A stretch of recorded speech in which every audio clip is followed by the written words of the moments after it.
Hello everyone, welcome to my channel. तो अभी अब हम बात करते हैं हमारे चैप्टर जो हमारा 13 चला हुआ न्यूट्रिशन कम्युनिटी के अंदर, उसके नेक्स्ट टॉपिक की। तो नेक्स्ट टॉपिक है हमारा इसमें न्यूट्रिशनल रिक्वायरमेंट। तो भाई न्यूट्रिशनल रिक्वायरमेंट के हिसाब से हम इसमें देखेंगे हमारा बेसिक कंसेप्ट क्या होता है। ठीक है, तो बेसिक कंसेप्ट इन्होंने बताया है, the science of human nutrition is mainly concerned with the define the nutritional requirement for the promotion or protections and the maintenance of the health in all group of the populations। तो भी इन्होंने बताया कि जो हमारा human nutrition की जो science है, यानी कि जो मानव पोषण का जो विज्ञान है, वो हमारा मेनली किस चीज को कंसर्न करता है, वो डिफाइन करता है हमारा जो न्यूट्रिशन की जो भी रिक्वायरमेंट है।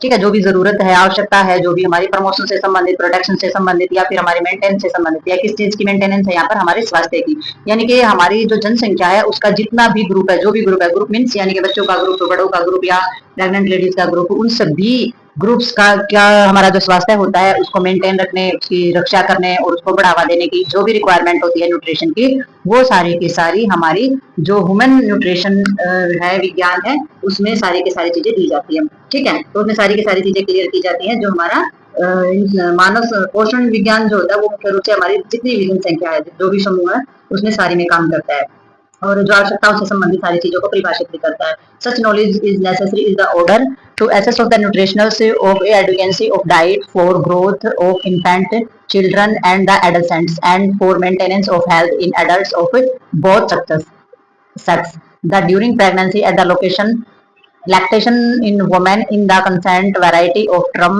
have been used to define the amount of nutrient needed by the body such as।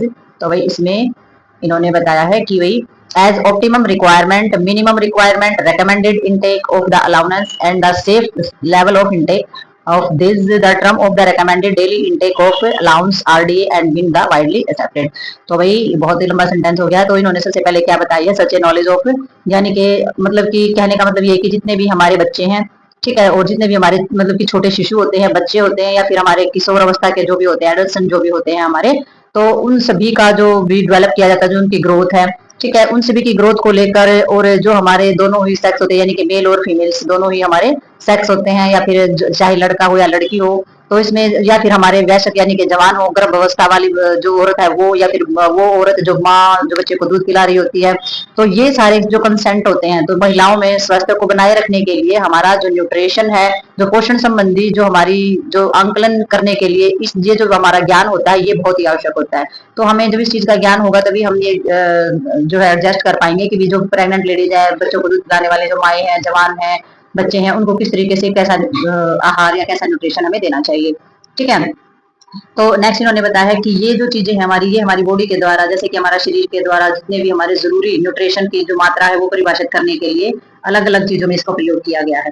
ठीक है, तो किस किस चीजों में प्रयोग किया गया है, ऑप्टिमम रिक्वायरमेंट अगर हम इसके अंदर देखते हैं तो इसमें जो हमारा प्रयोग किया गया है उसमें जैसे कि हमारी पूरी ऑप्टिमम रिक्वायरमेंट यानी कि सारी की सारी जो हमारी जरूरी आवश्यकताएं होती हैं वो इसके अंदर ली गई है। ठीक है, और मिनिमम रिक्वायरमेंट ली गई, यानी कि कम से कम जो हमारी जो छोटी मोटी जो आवश्यकताएं होती है वो भी इसके अंदर ली गई है।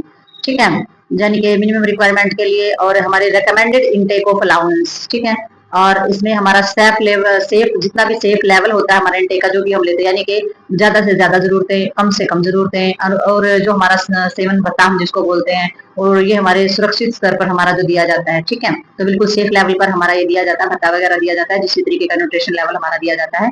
और ये जो टर्म होता है रेकमेंडेड डेली इनटेक के ऊपर ही हमारा होता है। तो ये हमारा अनुसूचित जो हमारा दैनिक जो हमारी खाई जाने वाली जो चीजें होती है, दैनिक यानी कि पूरी दिनचर्या के हिसाब से डेली बेसिस पे जो ली जाने वाली चीजें होती हैं, ये हमारी इसके अंदर आ जाती हैं। तो इसमें जो हमारे recommended daily intake allowance RDA has been widely accepted. तो ये जो भत्ता होता है ये RDA शब्द के नाम से जो हमारा जाना जाता है। तो इसमें हमारा RDA का मतलब हो जाता है रेकमेंडेड डेली, हमारी जो अलाउंस होती है वो इसके अंदर आ जाती है सारी की सारी। ठीक है, तो ये हमारा व्यापक रूप से जो ये चीजें चालू की गई है ये हमारी सारी की सारी एक्सेप्टेड है, यानी कि स्वीकार्य है, स्वीकार की गई है। तो इसमें जो न्यूट्रिशनल रिक्वायरमेंट के हिसाब से ये हमारा बेसिक कंसेप्ट बनाया गया है कि भाई इसके ज्ञान के बगैर हम सारी चीजों के बारे में नहीं जान सकते कि किसको कैसा न्यूट्रिशन और कब देना चाहिए, तो वो चीजें इसके अंदर शामिल है। ठीक है, तो नेक्स्ट देखते हैं इसमें। तो भाई इसमें हम देखेंगे कि रिकमेंडेड डेली अलाउंस, तो भाई ये हमारी होती है RDA। तो RDA के अकॉर्डिंग हमारा किस तरीके से जो डेली भत्ता जो दिया जाता है, मतलब कि दैनिक भत्ता हम जिसको बोलते हैं वो दिया जाता है, वो किस तरीके से हमारा फॉलो किया जाता है। तो इन्होंने बताया है the term recommended daily intake in defined as the amounts of the nutrients sufficient for the maintenance of health in nearly all people। तो इन्होंने बताया है कि जो हमारा दैनिक सेवन या फिर दैनिक भत्ता जो दिया जाता है, इसमें जितने भी पोषक तत्व की उस मात्रा का स्वरूप होता है जो कि हमारा परिभाषित किया जाता है, कि परिभाषा में ये दिया जाता है ना कि ऐसे इतने इतने पोषक तत्व हमारे न्यूट्रिशन में होने चाहिए, तो उसी हिसाब से ये हमारा दिया जाता है, जो लगभग मतलब कि सभी जो लोग होते हैं, नियरली ऑल पीपल, तो भाई जिसमें लगभग सभी लोग जो है उनके स्वास्थ्य को बनाए रखने के लिए पर्याप्त होती हैं, वो सारा का सारा न्यूट्रिशन लेवल जो है वो मेंटेन किया जाता है, जो कि लोगों की हेल्थ के लिए सही होता है। They are reference of standard of nutritional intake. तो भाई इसमें ये जो पोषण होता है, इसमें जो मानक होता है हमारा फॉर ऑल न्यूट्रिएंट्स, तो इसमें सारी की सारी जो न्यूट्रिशन लेवल स्टैंडर्ड होता है वो इसके अंदर होता है, जैसे कि energy estimate of allowance are based on the defined minimum requirement plus of the safety margins and the generous of the individual variation and stress of the everyday life। तो भी इन्होंने बताया है कि जो हमारा पोषण होता है वो उसका जो सारी की सारी चीजें जो इसके संदर्भ में जो हमारा मानक यानी कि जो हमारा इसमें जो मापतोल के हिसाब से अगर बताया गया, तो इन्होंने बताया कि ऊर्जा को छोड़कर जितने भी हमारा न्यूट्रिशन पोषक तत्व होते हैं ना, वो इसके में मतलब कि एक परिभाषित किए हैं अच्छे तरीके से, जैसे कि कम से कम जो आवश्यकता होती है, मिनिमम जो रिक्वायरमेंट हमारी बताई गई है, और इसमें जो व्यक्तिगत भिन्नता बताई गई, व्यक्तिगत भिन्नता यानी कि इंडिविजुअल वेरिएशन, तो व्यक्तिगत यानी कि एक इंसान की जो अलग अलग जो डिमांड होती है, तो इसमें इंडिविजुअल वेरिएशन हमारी बताई गई है। और इसमें रोजमर्रा के जीवन में जो हमारे तनाव होते हैं, जो स्ट्रेस होता है, उसके लिए अक्सर हमारी जो भी चीजें होती हैं, यानी कि रोजमर्रा का जो स्ट्रेस होता है एवरीडे लाइफ का, तो some cases this the instilled added of the observe mean the twice standard deviations of the distributions of minimum requirement for the subject measured.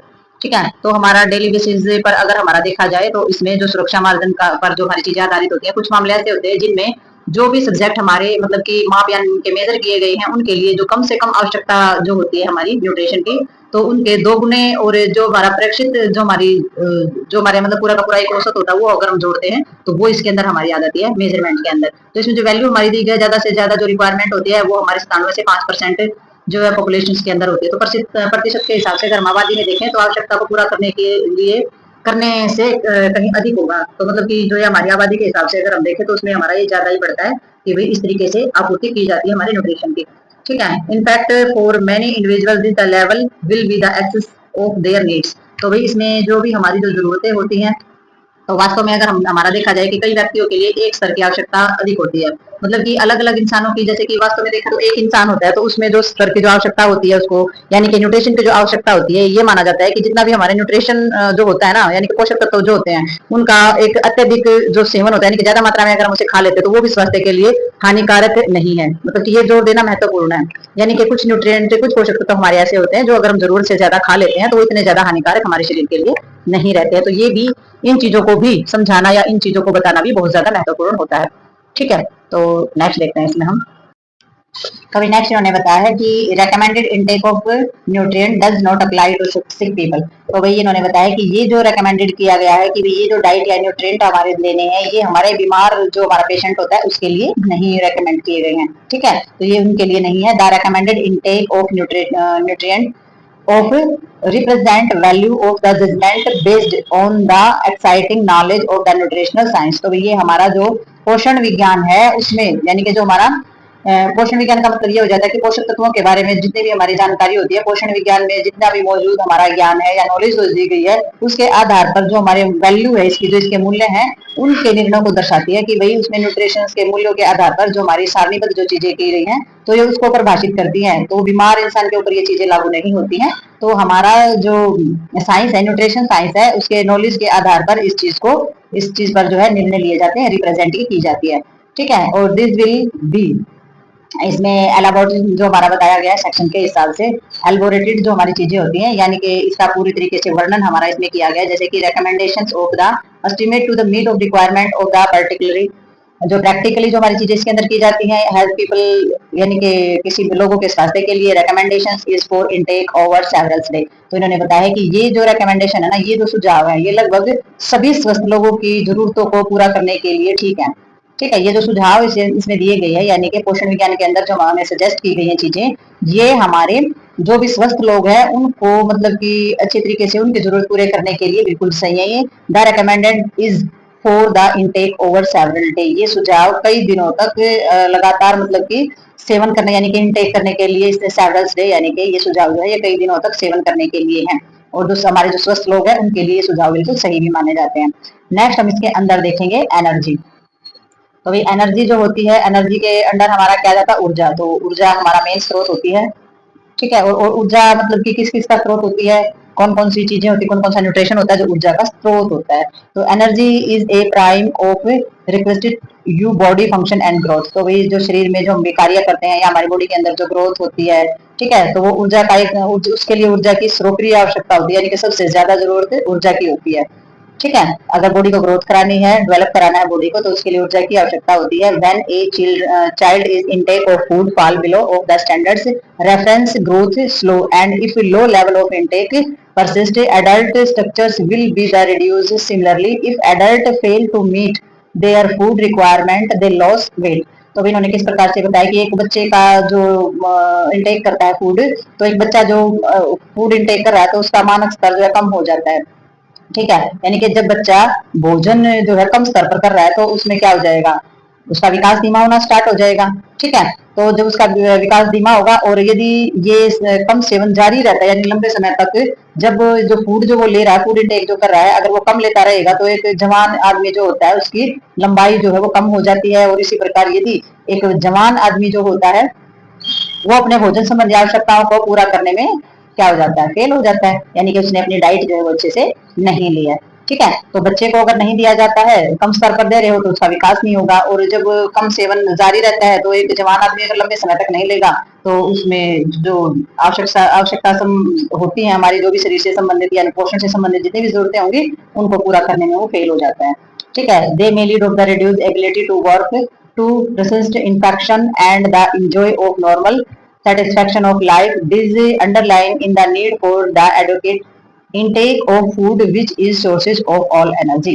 तो भी इन्होंने बताया है कि भाई इससे फिर क्या हो जाता है, विफल हो जाएगा तो उसका वजन जो है वो भी कम होना स्टार्ट हो जाएगा। ठीक है। तो इसे सिमिलरली जो एडल्ट जो है उसमें फूड रिक्वायरमेंट जो है उसकी वजह से क्या हो जाएगा, उसका वेट लॉस हो जाएगा। और इसमें फिर क्या करेगा, उसकी जो एबिलिटी है वो रिड्यूस हो जाएगी काम करने की, यानी कि काम करने की क्षमता नहीं रहेगी। रेसिस्टेंस इन्फेक्शन, तो उसको इन्फेक्शन भी बहुत जल्दी हो जाएगा। और अपनी जो इंजॉय करता है वो नॉर्मल जो सेटिस्फेक्शन होता है लाइफ में इंजॉय करके, वो भी उसको नहीं मिल पाएगा। ठीक है। सुखों का आनंद लेने की जो हमारी क्षमता होती है वो भी उसकी नहीं रहेगी। और जो हमारी underlining the need of the educate intake of food which the sources of the all energy. तो वही ये जो हम किसी प्रकार का फूड इंटेक करते हैं तो ये हमारी आवश्यकता को रेखांकित करता है, पूर्ण रूप से रेखांकित यानी कि अंडरलाइन।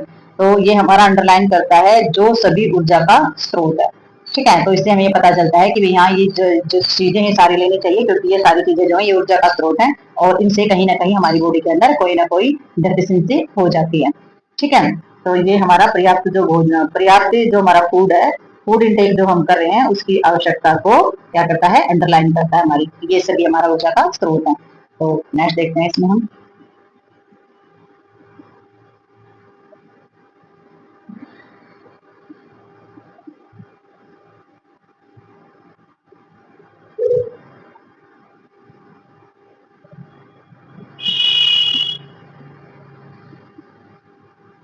तो नेक्स्ट हम इसमें देखेंगे मेजरमेंट ऑफ एनर्जी। तो भी हमारी जो एनर्जी होती है उसका मेजरमेंट क्या होता है, तो न्यूट्रिशन के हिसाब से भी इन्होंने दिया हुआ है। तो इसमें the energy value of food has long been expressed in the term of the kilocalorie. The kilocalorie is generally expressed as the calorie written with the इसमें कैपिटल सी। ठीक है। तो इसमें जितना भी हमारा रिप्लेस दी गई है चीजें, रिप्लेस के अंदर इसमें आ जाएगा, जैसे कि जूल आ जाता है और इसमें एक्सपेक्टेड या फिर हमारा internationally whoever is the kilo calorie of a major energy still जो हमारा कंटिन्यू होता है। और इसमें कन्वर्जन फैक्टर एज फॉलो। तो इसमें सारी की सारी जितने भी हमारी एनर्जी लेवल यानी कि खाद्य पदार्थ के जितने भी हमारे एनर्जी मानक होते हैं वो हमारे लंबे समय तक किलो कैलोरी के रूप में ही व्यक्त किए जाते हैं। ठीक है। तो लंबे समय तक किलो कैलोरी के रूप में ही हमारे माने जाते हैं। और किलो कैलोरी जो है ना वो आमतौर पर जो बड़ा अक्षर होता है ना सी का, ठीक है, तो बड़ा जो कैपिटल अक्षर होता है सी का वो हमारा कैलोरी के रूप में लिखा जाता है। जहां पर बड़ा सी लिखा होता है इसका मतलब वो क्या लिखा हुआ, हमारा कैलोरी लिखा हुआ है। ठीक है। तो ये हमारा जो इसमें इंटरनेशनली जो हमारा बताया गया है ये हमारा यानी कि अंतरराष्ट्रीय स्तर पर इसको स्वीकार किया गया है। और जो जूल हमारा इसके अंदर होता है यानी कि जो जूल हमारा था तो जूल से इसको बदल दिया गया है। और हुआवर हालांकि जो हमारी ऊर्जा मापने के लिए किलो कैलोरी का उपयोग मतलब अभी भी जारी है। और इसमें जो स्थानांतरण चीजें हैं वो इस तरीके से दी गई है जैसे कि हम इसमें देख सकते हैं। तो किलो कैलोरी में ही इसको माना जाता है। कैलोरी जहाँ पर सी आ जाएगा, पहले हमारा किलो जूल लिखा जाता था और अब हमारा क्या लिखा जाता है, किलो कैलोरी लिखा जाता है। सी आ गया उसके यहाँ पे, पहले क्या लिखा जाता है, जे, जे का मतलब जूल, के जे यानी कि किलो जूल लिखा जाता था, अब के सी यानी कि किलो कैलोरी। तो इस तरीके से हमारी माप जो है वो आ गया है। ठीक है। और इसमें एम जे का मीन से जो हमारा मिलियन जूल जो है वो हमारा लिखा जाता है। ठीक है। तो इसमें मिलियन जूल में हमारी जो ऊर्जा है, यानी कि हमारी जो भी डाइटरी सोर्सेज ऑफ एनर्जी है, आर प्रोटीन और carbohydrates and dietary fibre, they supply energy at the following rate. तो अब इसमें जितनी भी हमारी जो ऊर्जा दी गई है, ऊर्जा का मतलब ये हो जाता है कि भी जितने भी हमारे स्रोत है, जैसे कि प्रोटीन, वसा, कार्बोहाइड्रेट और जो फाइबर वगैरह है हमारा जिसके अंदर, तो वो सारी की सारी हमारे निम्नलिखित जो दर है उनकी वो इसमें बताई गई है। तो दर के हिसाब से हम देखें, प्रोटीन है तो प्रोटीन में 4 किलो कैलोरी में कितना हो जाएगा, 17 किलो जूल। ठीक है। फैट के अंदर 9 किलो कैलोरी के अंदर 37 किलो जूल। कार्बोहाइड्रेट्स के अंदर जो है 4 से 17, और डाइटरी फाइबर जो होती है वो 2 किलो जूल जो हमारी होती है, उससे हमारी 8 किलो कैलोरी से हमारी 8 किलो जूल हो जाती है। तो ये जो है हमारे, ये जो जितने भी हमारे स्रोत हैं न्यूट्रिशन के, जैसे प्रोटीन, वसा, कार्बोहाइड्रेट और फाइबर है, ये हमारी जो दर है, निम्नलिखित जो दर पर जो ऊर्जा की आपूर्ति करते हैं वो हमारे इसके ऊपर दिए गए हैं। ठीक है। तो नेक्स्ट देखते हैं इसमें हम। तो अभी नेक्स्ट इन्होंने बताया है, if an adequate energy supply is not provided, some protein will be burn to provide energy, this is considered, इसमें जो हमारा wasteful as the are no longer available for their essential body build function. तो फिर उन्होंने बताया, यदि अगर आप किसी भी तरीके से मतलब कि जितनी भी एडवोकेट एनर्जी जो होती है, पर्याप्त ऊर्जा हम जिसको बोलते हैं, आपूर्ति अगर नहीं की जाती है, सप्लाई इज नॉट प्रोवाइडेड, अगर आपूर्ति नहीं की जाती है, तो ऊर्जा प्रदान करने के लिए हमारे जो कुछ प्रोटीन होते हैं, यानी कि some proteins will be burned to provide energy, तो कुछ प्रोटीन का उपयोग किया जाता है। यदि पर्याप्त ऊर्जा की आपूर्ति नहीं हो पाती है ना, तो कुछ प्रोटीन जो होते हैं वो हमारे ऊर्जा देने का काम करते हैं। This is the considered of the wasteful. तो भाई इसके अंदर जो हमारी ऊर्जा की बर्बादी जो मानी जाती है, यानी कि ऊर्जा जो हमारी वेस्ट होती है, तो इससे क्या हो जाता है, इससे हमारी जो ऊर्जा है वो वेस्ट होती है। They are no longer available and their essential body build function. तो जैसे हमारी ऊर्जा बर्बाद होगी तो उसमें क्या हो जाएगा, क्योंकि इससे जो आवश्यक शारीरिक जो निर्माण है हमारा कार का जो जिसकी वजह से हम काम कर पाते हैं, तो उसके लिए हम उपलब्ध नहीं रह जाते, क्योंकि हमारे अंदर ऊर्जा ही नहीं रहेगी। तो बॉडी बिल्डिंग फंक्शन जो है, जो जरूरी बॉडी बिल्डिंग फंक्शन है, वो हमारा नहीं रहेगा अगर ज्यादा लंबे समय तक अगर हमारी ऊर्जा जो है अगर वेस्ट जाएगी तो। ठीक है। नेक्स्ट इन्होंने बताया है रेफरेंस मैन एंड वुमेन। तो भाई मैन एंड वुमेन यानी कि मेल और फीमेल्स की जो हमारे रेफरेंसेस में बताया, इन्होंने बताया energy intake recommendations are formulated for the reference man and women, reference women who the profiles are the described and then necessary adjustment and made for subject who debate from the standard reference. तो इन्होंने बताया कि जो हमारा जो energy जो होती है, जो भी हम एनर्जी इनटेक करते हैं, वो हमारी मतलब कि संबंधी जितनी भी हमारी रिकमेंडेशंस के संबंधित जितनी भी हम एनर्जी इनटेक करते हैं ना, तो वो पुरुष और एक जो है महिला के लिए तैयार की जाती है। ठीक है। तो एक पुरुष के लिए और एक महिला के लिए रेफरेंस किया जाता है। तो उसमें क्या हो जाता है, जिसमें हमारी प्रोफाइल का जो हम खोल के अगर अपनी प्रोफाइल में देखते हैं, तो प्रोफाइल किया जाता है ना, तो उसमें जितने भी हमारी चीजें होती हैं वो विचलित होने वाले व्यक्तियों के लिए बहुत ही ज्यादा जरूरी समायोजन किए जाते हैं। ठीक है। विचलित होने वाले यानी कि नेसेसरी एडजस्टमेंट की जाती है, मेड फॉर सब्जेक्ट। ठीक है। For the division for the standard of reference. तो इसमें जितने भी हमारे मानक संदर्भ के लिए जो विचलित होने वाले जो व्यक्ति होती है उनके लिए समायोजन किया जाता है। और जो भी प्रोसेस किया जाता है सबसे पहले वो हमारा जो है 1950 में एफएओ की जो कैलोरी आवश्यकताओं से संबंधित जो हमारी समिति के द्वारा तैयार किया गया था, कमेटी के द्वारा। ठीक है। एफएओ जो हमारी कमेटी थी उसके द्वारा सारी की सारी आवश्यकताओं से संबंधित जो हमारी कैलोरी से संबंधित जो भी चीजें थी वो हमारी तैयार की गई थी। और तब जो इन्होंने बताया has been the use ever since. तो तब जो है इसका उपयोग किया जा रहा है, तब से ही इसका उपयोग किया जा रहा है। कब से? 1950 में। ठीक है। तो कमेटी के द्वारा सारे का सारा जो प्रोसीजर है वो पहली बार हमारा एफएओ कमेटी के द्वारा हमारा जो है उसकी रिक्वायरमेंट की गई थी 1950 में, और तब से फिर हमारा यही फॉलो हो रहा है। ठीक है। तो ये मतलब कि पुरुषों के लिए डाइट चार्ट अलग होता है और महिलाओं की आवश्यकता अलग होती है और पुरुषों की आवश्यकता अलग होती है। तो नेक्स्ट देखेंगे इसमें हम।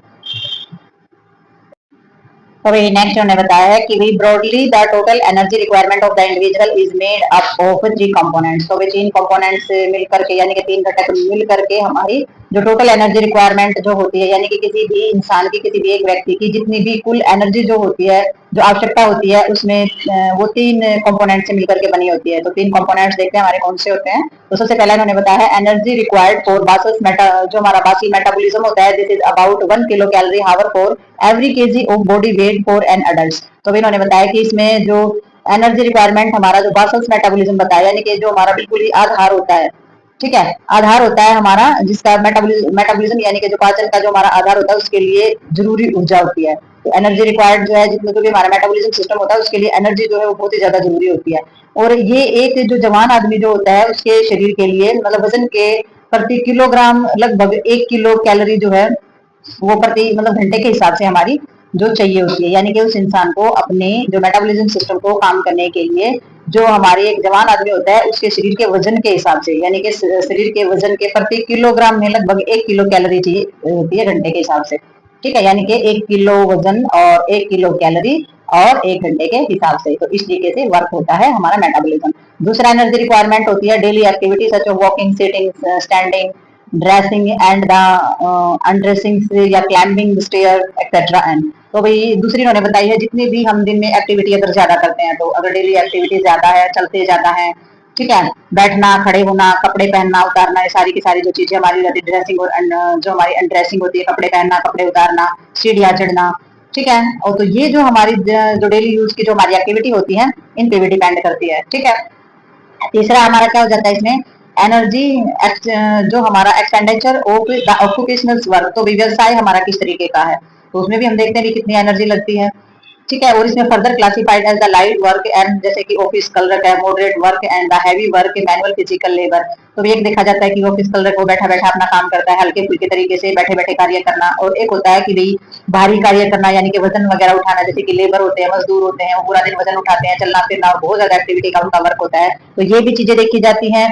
ठीक है, और वही एनर्जी के हिसाब से अगर हम देखें तो एक इंसान ऐसा होता है जो सुबह एक बार नहाया और कपड़े पहने और एक जगह ही वो आराम से बैठा बैठा सारा दिन का वर्क कर रहा है, यानी कि फिजिकल एक्टिविटी नहीं हो रही है, भले ही मेंटल एक्टिविटी हो रही है। और ये हमारा ये जो एक्टिविटी होती है और ये जो एक्टिविटी होती है हैवी वर्कलोड वाली और फिजिकल लेबर वाली, ये इस एक्टिविटी में थोड़ा सा फर्क होता है हमारी ऊर्जा के खत्म होने का। ठीक है, तो हमारा first component is nearly the same for all individuals. तो हमारा जो सबसे पहला कंपोनेंट है वो लगभग सभी व्यक्तियों में एक ही जैसा होता है, एक ही जैसा मतलब कि जो मेटाबॉलिज्म सिस्टम जो काम करता है तो वो सब में लगभग एक ही जैसा मिलेगा। और it is the latter to components the heavy depending upon the type of activity, और वही जो दूसरा होता है वो हमारा जो कंपोनेंट्स है वो हमारा डिपेंड होता है डेली रूटीन में किस तरीके की और किस टाइप की एक्टिविटी डेली रूटीन में कर रहे हो। ठीक है, तो नेक्स्ट देखते हैं इसमें हम। तो भाई अब हम देखेंगे इसमें energy requirement of Indians at different age. तो भाई अलग अलग उम्र में जो भारत में रहने वाले जो लोग होते हैं उनकी एनर्जी की जरूरत उनको कितना पड़ती है, तो इसमें कैटेगरी दी गई है। सबसे पहले इसमें दिया गया है एज ग्रुप। ठीक है, तो एज ग्रुप के अंडर जो हमारा आ जाता है इसमें कैटेगरी दी गई है, जैसे कि मैन है, और इसमें सेडेंटरी वर्क दिया गया है, मॉडरेट वर्क दिया गया है, हैवी वर्क दिया गया है। तो इसमें यानी कि बिल्कुल ही सेडेंटरी वर्क का मतलब हो जाता है कि गतिहीन वर्क, यानी कि उसमें ज्यादा जो है एफर्ट नहीं लगाते हैं, तो वो हमारा ऐसा वर्क हो जाता है। एक होता है मॉडरेट वर्क जो मध्यम वर्क हो जिसमें एफर्ट लगता भी है लेकिन ज्यादा नहीं लगता है। एक होता है हैवी वर्क जिसमें बहुत ही ज्यादा जो है भारी काम होता है। ठीक है, ये मैन के लिए दिया गया है, तो इसमें हमारा जो एफर्ट लगता है और हमारा बॉडी वेट इसमें देखा गया है, तो इसके अंदर हमारा किलो जूल पर डे हो जाता है, किलो कैलोरी पर डे हो जाती है हमारी जो रिक्वायरमेंट होती है, और वो हमारा केजी या पर डे दे रखा है इसके अंदर, तो उसी के हिसाब से हमारी जो जरूरत है वो हमारी इसमें होती है। तो इसमें मैन का दे रखा है, वुमेन का फिर अलग से दे रखा है हमारा, और इसमें वुमेन के अंदर हमारा सेडेंटरी के साथ साथ मॉडरेट हैवी के साथ साथ प्रेग्नेंट वुमन और लैक्टेशन मदर और जुड़ जाएगी, यानी कि जो गर्भवती महिला होती है वो और बच्चे को स्तनपान कराने वाली महिला होती है वो। तो डेफिनेटली इसमें थोड़ा सा चेंजेस हमारे वेट के हिसाब से आ जाते हैं, क्योंकि जो प्रेग्नेंट लेडीज होती है उसका वजन भी है जो एवरेज उसकी जो है ज्यादा ही होगी। इन्फेंट के अंदर जो बिल्कुल छोटा शिशु होता है ये उसके अंदर दिया जाता है, जो चिल्ड्रन होता है 1 से 3 साल का बच्चा।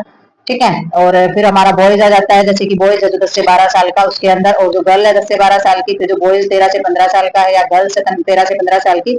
और इस तरीके से बॉयज और गर्ल दोनों में 16 से 17 साल की तक हमारी जो रिक्वायरमेंट होती है एनर्जी की ऊर्जा को प्राप्त करने के लिए जो भी हमारी जरूरत होती है इंडिया के हिसाब से वो डिफरेंट डिफरेंट एज में डिफरेंट होती है, यानी कि अलग अलग होती है। तो टेबल के हिसाब से आप इसको देख सकते हैं। ठीक है, तो नेक्स्ट देखते हैं। तो अभी नेक्स्ट हम इसमें देखते हैं न्यूट्रिशनल इंडिविजुअलिटी। ठीक है, तो यानी कि इंडिविजुअलिटी में इंडिविजुअलिटी जो हो जाती है तो वो हमारा पोषण के संबंध में इन्होंने बताया। तो इसमें in normal individual at all age and of both sex. तो भाई जो हमारा जो सभी जो आयु वर्ग हैं, यानी कि जितने भी जो हमारे एज ग्रुप जो दिया है बोथ सेक्स, यानी कि दोनों ही मेल हो या फीमेल हो। ठीक है, तो this is there is the large variation of the energy intake, but of the reason for this wide range of the nutritional requirement are note now. तो इन्होंने बताया है कि भी जितने भी हमारे एज ग्रुप हैं उन दोनों में जो दोनों ही हमारे सेक्स है, यानी कि मेल है और फीमेल है, तो ये हमारे जो सामान्य रूप से यानी कि कॉमन जो हमारा इंसान होते हैं उनका जो ऊर्जा जो इनटेक करते हैं तो इनमें काफी भिन्नता पाई जाती है, यानी कि डिफरेंट डिफरेंट होता है, लार्ज वेरिएशन होता है एनर्जी इनटेक करने के अलग अलग चीजें होती है। Reason for this wide range of the nutritional requirement are not now. तो लेकिन जो हमारा पोषण संबंधी जो भी आवश्यकता होती है वो इसमें भिन्नता के कारण जो है वो ज्ञात नहीं है कि भाई ये जो भिन्नताएं हैं ये क्यों है, इसके जो कारण है, जो रीजन है रिक्वायरमेंट के, न्यूट्रिशन रिक्वायरमेंट के जो रीजन है वो नहीं पता है। ये जो कंसेप्ट होता है हमारा nutrition individuality need to be states and the neglect may result in the overfeeding of some whose need happen to be less than of the average standard requirement। तो इनका कहने का मतलब ये है कि जो इसकी उपेक्षा करने से, मतलब कि जो उपेक्षा जो की जाती है ना इस चीज की, कि नेग्लेक्ट जो हमारी होती है चीजें,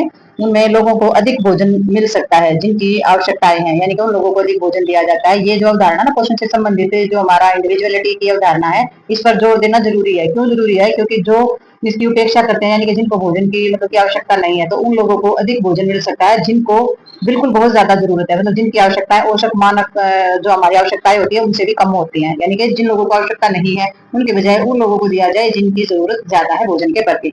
ठीक है, तो ये जो वीडियो है हमारी ये यहीं पर होती है खत्म। तो मिलते हैं नेक्स्ट वीडियो में और नेक्स्ट टॉपिक के साथ, तब तक के लिए विराम।